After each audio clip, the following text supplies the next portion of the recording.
अस्सलामुअलैकुम वरहमतुल्लाहि वबरकातुहू। मैं हूं मोहम्मद शाहज़ेब अकबर और आज की बात के साथ एक दफ़ा फिर आप सब की खिदमत में हाज़िर हूं। उम्मीद है आप सब खैरियत से होंगे। और हमारी आज की बात का मौजू जैसा कि आप सब जानते हैं, अभी कल ही पंजाब में बाई इलेक्शन गुजरे हैं। पाकिस्तान की हिस्ट्री के सबसे क्रिटिकल इलेक्शंस थे ये। हालांकि ये अगर टोटल सीट्स का मजमूआ निकालें तो 5% बनते हैं, जो कि टोटल 20 सीट्स हैं। लेकिन इन 20 सीट्स ने पूरे पाकिस्तान की सियासत पूरी पाकिस्तान की सियासत और क़यादत का फ़ैसला करना था। इसलिए ये बहुत ही अहमियत के हामिल इलेक्शंस थे। और इसमें जैसा कि हमें नज़र आ रहा था, पीटीआई ने एक वन साइडेड मार्जिन के साथ इसको विन किया है। और मैं आज वीडियो स्टार्ट करने से पहले आज के सोशल मीडिया पर ट्रेंडिंग करते हुए एक जुमले के साथ इसका आगाज़ करूँगा। ना अलीम रहा ना तरीन रहा, रब का फ़ैसला बेहतरीन रहा। जैसा कि आप जानते हैं, पीटीआई ने इसको वन साइडेड मार्जिन से विन किया है।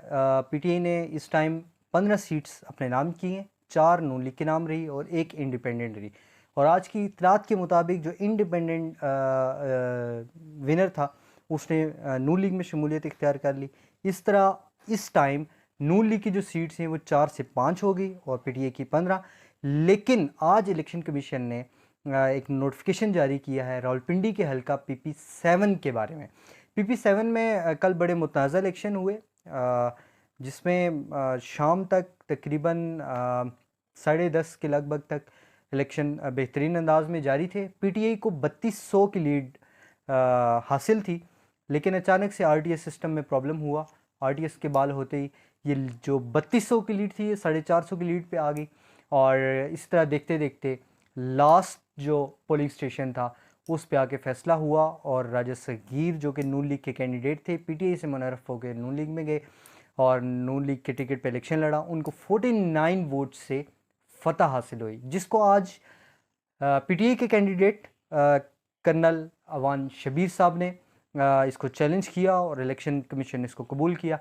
और इस पे इंशाल्लाह कल दिन को 11:30 बजे री इलेक्शन होंगे और री इलेक्शन नहीं सॉरी री काउंटिंग होगी इसकी और इसका नतीजा अखज़ किया जाएगा।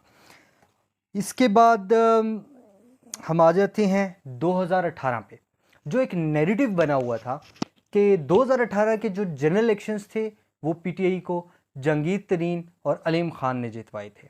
ये एक नैरेटिव बना दिया गया था हमारे माइंडसेट्स में और हमने इस चीज़ को एक्सेप्ट कर लिया था, मान लिया था और अभी तक कई लोग इसको मानते हैं कि जो 2018 का इलेक्शन था और जो पीटीआई की गवर्नमेंट थी वो जहांगीर तरीन और अलीम खान की बदौलत बनी थी और गिरी भी हुई उन्हीं की बदौलत। लेकिन कल जो इलेक्शन था ये बज़ाहिर पीटीआई और पीडीएम के माबेन था, लेकिन अगर आप इस पे गौर करें तो कल का election PTI versus Aleem and तरीन था। आप जितने भी कैंडिडेट्स थे, एक दो को छोड़कर बाकी जितने भी मुनर्रफ अरकान थे वो तरीन एंड अलीम ग्रुप के थे और उन्हीं के ख़िलाफ़ पीटीआई ने अपने हकीकी उम्मीदवारों को सामने लाया और उन मुनर्रफ अरकान को और उन ब्लैक वेलर्स को जो तरीन एंड अलीम ग्रुप के थे उनको बिछाड़ के रख दिया और उनकी सियासत का हमेशा के लिए ख़त्मा कर दिया।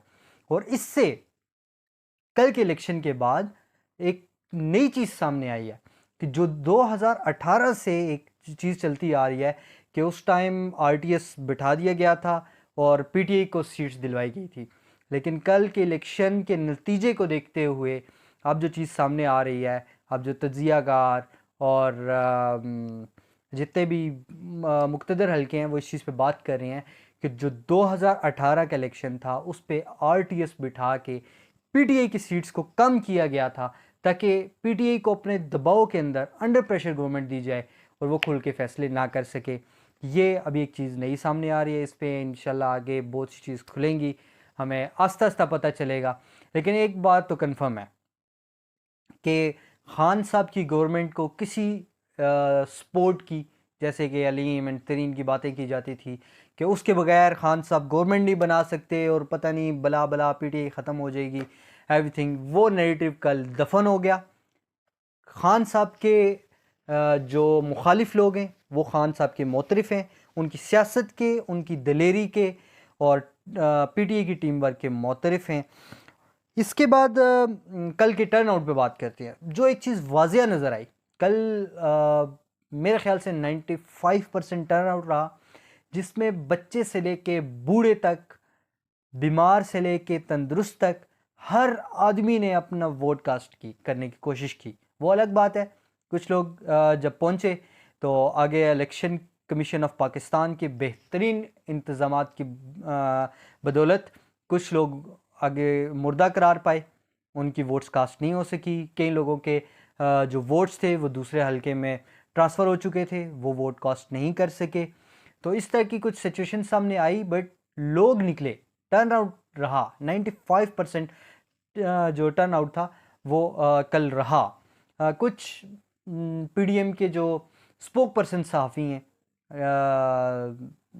जिनको कुछ फीमेल्स हैं, आज मैं देख रहा था, वो तनकीद कर रही हैं कि जी ये 18 साल के बच्चों ने कल वोट दिया है और उनको कुछ समझ नहीं है पाकिस्तान की सियासत की। मैं कहता हूँ आप लोगों को समझ नहीं है। जो पुराने लोग उस पुरानी सियासत को लोग लेके चल रहे थे, उनको समझ नहीं है। ये तो अब चेंज आया है, ये इनकलाब आया है और यंग जनरेशन ने फ़ैसला करना है और अवामी राय है। अवाम में इस टाइम जो हमारी यंग जनरेशन है उसकी तादाद बहुत ज़्यादा है। डेफिनेटली उन्होंने फ़ैसला करना है।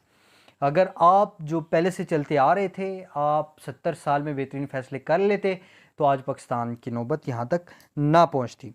इसके बाद ख़ान साहब की डायरी के बारे में बात हो रही है, क्योंकि ख़ान साहब वापस आ रहे हैं।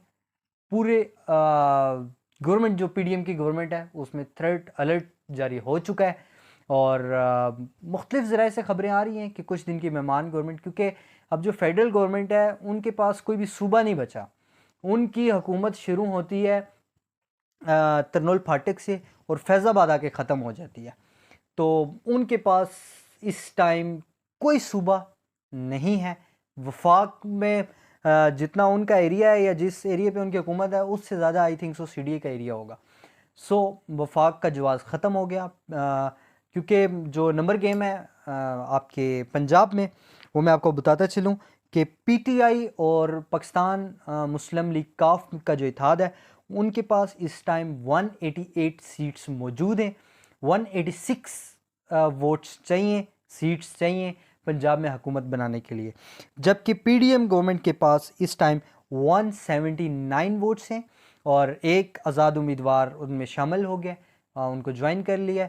सो इनकी 179 से बढ़ के 180 पहुँच गई हैं सीट्स। 180 पीडीएम और 188 पीटीआई एंड काफ लीग। सो ये इमरान खान साहब की वापसी का एक इशारा है। बशमूल इसके कि कुछ नून लीग के जो कारकुन हैं या ओहदेदारान हैं वो ये शो करने की कोशिश कर रहे हैं कि वो अब भी गेम में इन हैं, बट सूरत सबके सामने है कि अब कोई भी गेम में इन नहीं रहा। जो बड़े बड़े बुर्ज थे वो उलट चुके हैं।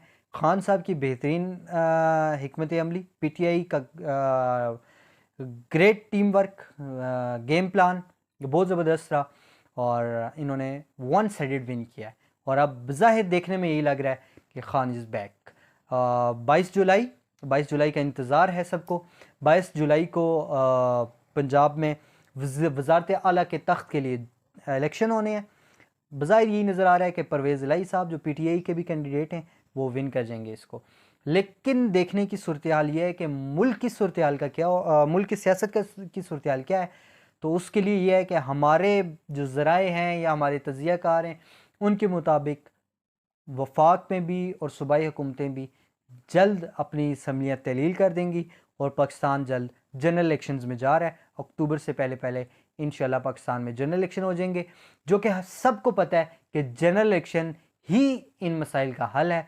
पाकिस्तान में जो सियासी फुकदान और माशी सूरत हाल है उसका एक ही हल है कि जनरल इलेक्शंस कराए जाएँ और कोई भी पार्टी हो वो 5 साल का मैंडेट लेके आए। मैं सिर्फ पीडीआई की बात नहीं कर रहा, मैं किसी भी पार्टी की बात कर रहा हूँ कि कोई भी पार्टी अगर 5 साल का मैंडेट लेके आती है, अवामी मैंडेट, तो देन वो इन मुश्किल सूरत हाल से शायद निकल पाए। लेकिन इन सूरत हाल में ये नामुमकिन है। सो इंशाल्लाह हम जल्द जनरल इलेक्शन जा रहे हैं। आज की बात के साथ शज़ेब अकबर को इजाज़त दें। इंशाअल्लाह फिर किसी नेक्स्ट टॉपिक में हाज़िर होंगे। अल्लाह हाफ़िज़।